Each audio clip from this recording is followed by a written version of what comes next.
সম্মানিত উপস্থিতি, অনুরোধ রক্ষা করুন, বক্তব্য মেনে চলার চেষ্টা করুন। আপনাকে সালাত আদায় করতে হবে, নামাজ পড়তে হবে, পড়তেই হবে। অজু করে নামাজ পড়তে হয়, পানি নেই, তায়াম্মুম করে নামাজ পড়তে হবে।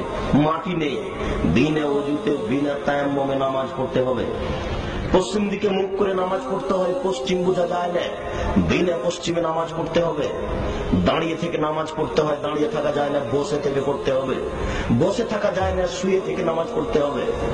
পরিষ্কার কাপড় পরে নামাজ পড়তে হয়, পরিষ্কার কাপড় নেই। যেই প্যান্টে যেই লুঙ্গিতে পেশাব লেগে আছে, পায়খানা লেগে আছে, এই কাপড় পরেই নামাজ পড়তে হবে। কারণ বশত কোনো কাপড়ই নেই, উলঙ্গ অবস্থাতেই তাকে নামাজ পড়তে হবে, পড়তেই হবে। নামাজ একটা ইবাদত যার মাপ নেই, যার বিকল্প কোনো পথঘাট নেই। হজের বদল চলে, নামাজের বদল চলে না।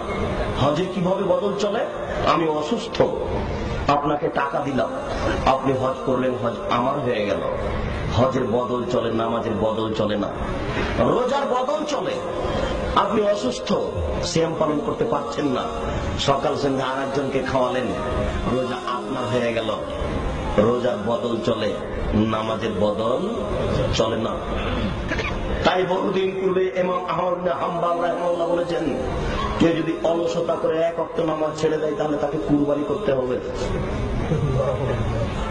বহুদিন পূর্বে ইমাম আবু হানিফা রাহিমাহুল্লাহ বলেছেন, অলসতা করে কেউ যদি এক ওয়াক্ত নামাজ ছেড়ে দেয় তাহলে তাকে জেলখানায় বন্দী করতে হবে, বাইরে থাকার সে সুযোগ রাখে না। নামাজ এমন একটা ইবাদত,